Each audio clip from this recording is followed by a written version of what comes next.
नमस्कार, आप देख रहे हैं अनकोट मीडिया। मेरा नाम शिवा है।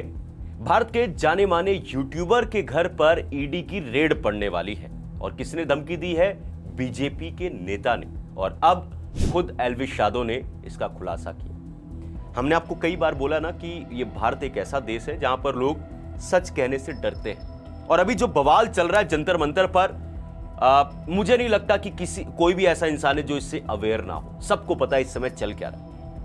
और अभी तक क्या होता, भ्रष्टाचार को लेकर लड़ाई होती थी, सरकार के खिलाफ लड़ाई होती थी। पहली बार लोग सड़कों पर उतरे हैं एजुकेशन को लेकर।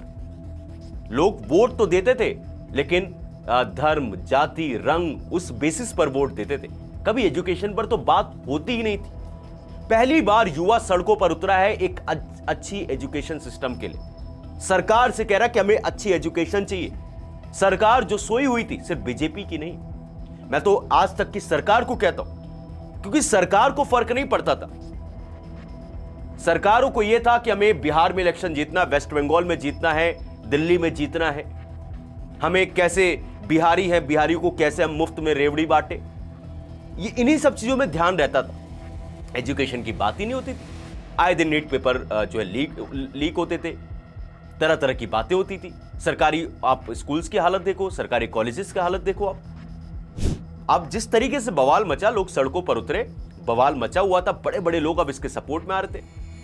अब इसी बीच एल्विस यादव का एक वीडियो सामने आया, और एल्विस यादव ने जो आरोप लगाया ना, ये बताता है कि लोग सच बात क्यों नहीं बोल पाते। एल्विस यादव ने पहले एक ट्वीट किया था स्टूडेंट के सपोर्ट में, और सपोर्ट में ऐसा था कि वो किसी सरकार के खिलाफ, किसी पर्टिकुलर पर्सन के खिलाफ नहीं था। उन्होंने तो स्टूडेंट्स की बात को रखा था। उन्होंने बोला कि भैया ये गलत है, इनकी मांगों को पीसफुली सुना जाना चाहिए, और दिल्ली पुलिस ने जिस तरीके से मारा वो गलत है। और बिल्कुल सही बात है, ये तो हम भी कहते हैं, जिस तरीके से मारा। आप देखो, बहुत सारे लोग उस भीड़ का हिस्सा बनकर दिल्ली पुलिस और आरएफ पर अटैक कर रहे हैं, वो भी गलत है। लेकिन 20 तारीख को दिल्ली पुलिस ने बहुत मारा, लोगों को बहुत ही मारा है, और गलत तरीके से मारा है, जो कि गलत था।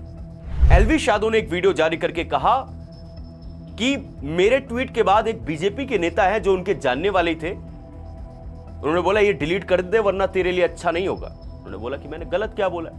वो कहते हैं अब देख तेरे ऊपर मैं कैसे ईडी की रेड पड़वाता हूं, अब देख तेरे ऊपर कैसे एक्शन होगा।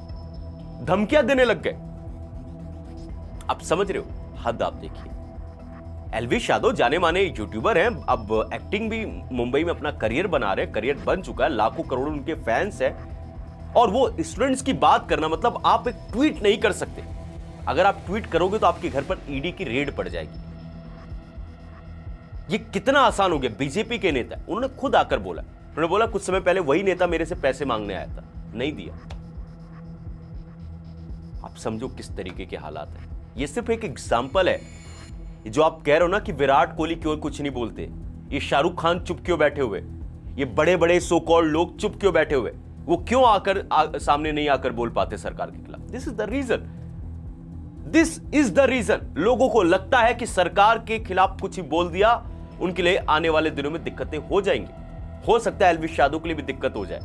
लोगों का मानना है कि एक बार बस ये मामला शांत होने दो, क्योंकि सरकार इस समय बैकफुट पर है, और सरकार सब कुछ चिन्हित कर रही है, कौन क्या बोल रहा है, कौन किस तरीके की चीजें कर रहा है, और उनके ऊपर एक्शन होगा। एल्विस यादव ने तो प्रॉपर वीडियो जारी करके, मैंने भी एल्विस यादव की इस वीडियो को देखा, और to be honest, Elvish Yadav ने एक शब्द भी किसी के खिलाफ नहीं और गलत नहीं बोला। उन्होंने छात्रों के हक की बात की है, उन्होंने बर्बरता की बात की है। उन्होंने तो यहां तक कह दिया कॉकरोच को सपोर्ट नहीं करते, ये तो सब अपनी रोटियां सेक कर निकल जाएंगे। बात सही है। ये भी आप देखो ना, पिटा तो आम स्टूडेंट ही है ना। कोई आप बताओ, अभिजीत दीपके को क्या लाठी पड़ी? क्या सौरभ को लाठी पड़ी? या फिर कोई बड़े नेता को लाठी पड़ी? ये राहुल गांधी जो सपोर्ट में आ रहे हैं, क्या राहुल गांधी को लाठी पड़ी? अखिलेश यादव को आपने देखा होगा, बस में राजा की तरह बैठकर जा रहे। अरे बड़े लोगों को कुछ नहीं होता, पिसता है आम इंसान, पिसते हैं आम छात्र। वही बातें उन्होंने रखी है। और सरकार को, मेरा तो यह भी मानना है, सरकार ने बहुत बड़ी गलती कर दी। सरकार को पहले सुन लेना चाहिए था। अब प्रधानमंत्री को 26 दिन बाद याद आता है कि हमें फास्ट ट्रैक कोर्ट बनाने की जरूरत है, स्ट्रिक्ट एक्शन होगा। ये दूसरे दिन क्यों याद नहीं आया? अगर ये इतना इंपॉर्टेंट था तो तीसरे दिन आपने ये बातें क्यों नहीं की? आप इंतजार कर रहे थे ये बड़ा आंदोलन बने? और क्या ध्यान भटकाने की कोशिश है आपकी? जो राम मंदिर में लोगों की आस्था के साथ खिलवाड़, वो कितनी गलत बात। E20 पेट्रोल कितनी गलत बात है अगर लोग परेशान हो रहे। आप इंतजार करते हो कोई बड़ा आंदोलन हो, कोई 26 दिनों तक भूखा रहे, तब जाकर आपकी आंखें खुलेंगी। और आपके नेता, आप ये कह रहे हो कि उसके घर पर ईडी की रेड पड़ेगी क्योंकि वो छात्रों को सपोर्ट कर रहे। ये कैसी मनमानी है? आप चाइना में रह रहे क्या हम लोग? ऐसे नहीं होना चाहिए ना, गलत बात है। और सरकार को यह हम्बल करने वाला एक प्रोटेस्ट था। सरकार को अभी तक कान में जू नहीं रेंगती थी, लेकिन अब समझ में आ रहा है कि लोगों की पावर क्या है। और मैं तो कहता हूं वेल डन एल्विश यादव, शायद पहली बार है कि आपके कदम की हम सराहना करते हैं। आपने बहुत अच्छी बात कही और करेज दिखाया, जिगरा दिखाया, जो कि लोगों के पास नहीं है। और आपने इसलिए दिखाया, शायद आप सही है, आपको लगता है कि आपने कुछ गलत नहीं किया, वरना लोगों के अंदर इतना करेजा कहां होता आज? नहीं होता लोगों के पास करेजा। उनको लगता है मेरे को क्या फर्क पड़ता है, एल्विश यादव को क्या फर्क पड़ेगा।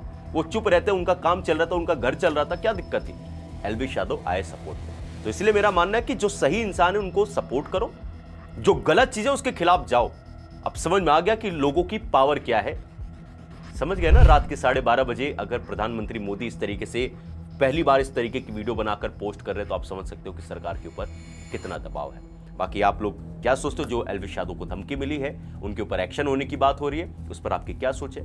कमेंट सेक्शन में जरूर बताएगा।